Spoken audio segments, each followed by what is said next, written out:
हा, ओके. तर जन्माला आल्यानंतरच तिची जी बोटं होती ती थोडी लांब होती आणि असं म्हणतात ना, आर्टिस्टची बोटं ही खूप अशी लांब लांब असतात. तर आम्हाला वाटलं की ठीक आहे, ती पियानो किंवा एखादं इन्स्ट्रुमेंट प्ले करू शकते. तर आम्ही ते गिटार वगैरे तिला दिलं आणि जस्ट तिला दाखवलं एकदा की असं असं ती व्हाईट कलरचे पियानोचे बटन वाजवायचं. तर ती एकदा दाखवल्यानंतर तिने चालूच केलं आणि आता जेव्हा पियानो नसतो त्यावेळी ती खाली सुद्धा बेडवर सुद्धा ती अशी अशी करत असते. त्यामुळे तिला तो जास्त इंटरेस्ट क्रिएट झालाय. आणि सोबतच तिचा आवाज आम्हाला जन्मतः तिचा आवाज एकदम म्हणजे सुरेल आणि मोठा आहे. तर आम्ही इच्छितो की तिचं जर खरंच इंटरेस्ट असेल तर तिला खरंच आपण एक सिंगर वोकॅलिस्ट बनवू शकतो. एक प्लेयर म्हणून पण बनवू शकतो, कारण फिजिकल डेव्हलपमेंट चांगलं आहे.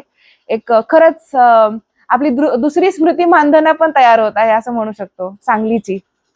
हा, तर तिला जेव्हा आम्ही पियानो घेऊन दिला तर 1 ते 2 दिवसात तिने चालू केलं पियानो वाजवायला. स्टार्ट. नमस्कार मंडळी, जय जिजाऊ जय शिवराय. मी ऋतुजा प्रतीक विचारे, माझी मुलगी जिजा ऋतुजा प्रतीक विचारे हिने अवघ्या 3 महिन्यातच एक वर्ल्ड रेकॉर्ड सेट केला आहे. तोही influencer book of world record तसेच international book of world record मध्ये.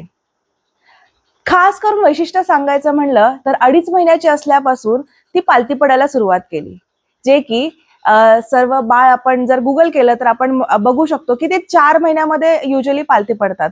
तर ती 2.5 महिन्यातच पालथी पडायला लागली आणि आम्ही जस्ट पियानो तिला दिला तर ती पियानो वाजवायला चालू केले तिने.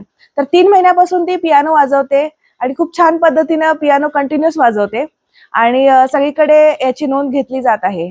तसेच दुसरं वैशिष्ट्य सांगायचं म्हणलं तर जर आपण कम्युनिकेट केलं तिच्याशी तर ती एकदम रिस्पॉन्स आणि अलर्टनेस दाखवते. ग्रास्पिंग कॅपॅसिटी चांगली आहे. जर आपण हनुमान चालीसा किंवा इतर श्लोक आपण मंत्र म्हणले तिच्यासमोर तर ती ते खूप चांगल्या पद्धतीने ऐकते आणि रिस्पॉन्ड करते.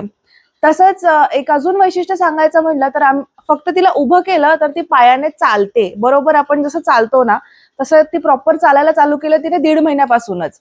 आणि नंतरचं म्हणलं तर एकदा तिला आम्ही एका पायावर उभं केलेलं तर ती एका पायावर पण उभे राहते. तसंच दुधाची बाटली जर तिला दिली तर ती स्वतःच्या हाताने दुधाची बाटली पिते. आणि ह्या सगळ्या वैशिष्ट्यातून हे कशामुळे झालं तर मी सर्वांना सांगू इच्छिते की 9 महिने जे आपला जो काळ असतो गरोदरपणाचा त्याच्यामध्ये जे गर्भसंस्कार म्हणतात त्याचं खूप विशेष महत्व आहे, ज्याच्यामध्ये मी मंत्र, श्लोक, योगासना, मेडिटेशन या सगळ्या गोष्टी, आहार या सगळ्या गोष्टी खूप छान पद्धतीने निभावल्या. त्यामुळे हे जे रिझल्ट दिसत आहे ते खूप छान पद्धतीने 2 वर्ल्ड रेकॉर्ड तर आता झालेले आहेत. आता मी विचार करतो की गिनीज बुक मध्येही तिला कसं आपण पोहोचवता येईल तिथेपर्यंत, आणि हे आपल्यासाठी सर्वांसाठी खूप अभिमानाची गोष्ट असणार आहे. तसंच अजून एक सांगायचं म्हणलं तर आता आज 5 तारीख आहे, 5 मे आहे आणि आज ती 5 महिन्याची झालेली आहे. 5 डिसेंबरचा तिचा जन्म आणि तिचा आता मेडल एक आलेला आहे, ट्रॉफी आहे, 2 सर्टिफिकेट्स आहेत.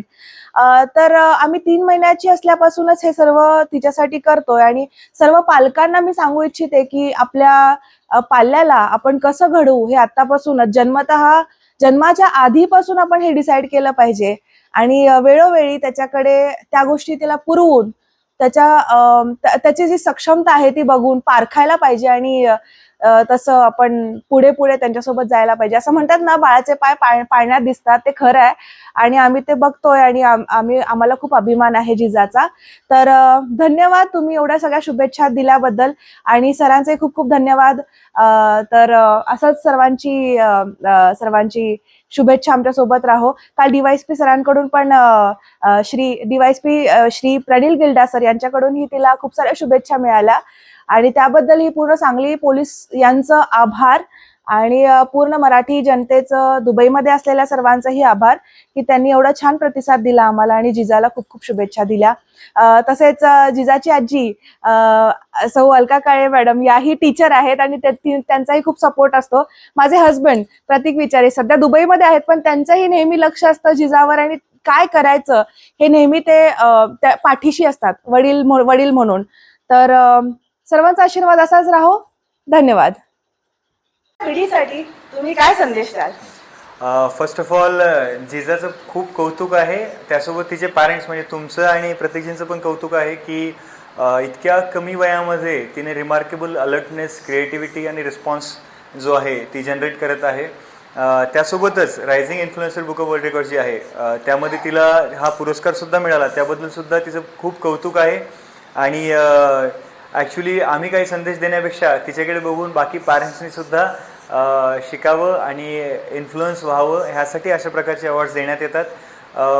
प्लस मिरजमध्ये आपण जरी आता स्थायिक दुसरीकडे असाल तरी मूळ आपण इथले आहात, तर मिरजमधल्या लोकांसाठी सुद्धा खूप एक गौरवाची बाब आहे की आपल्यामधीलच कोणाला तरी इतका मोठ्या दर्जाचा आणि एवढा चांगला अवॉर्ड भेटलेला आहे.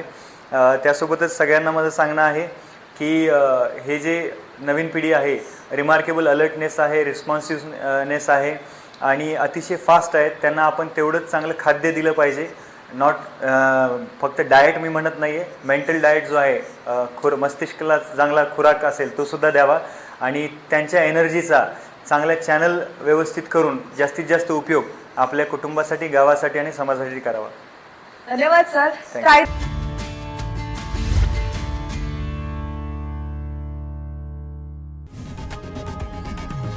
लोकशाही मराठी ऐका, पहा, जागरूक रहा.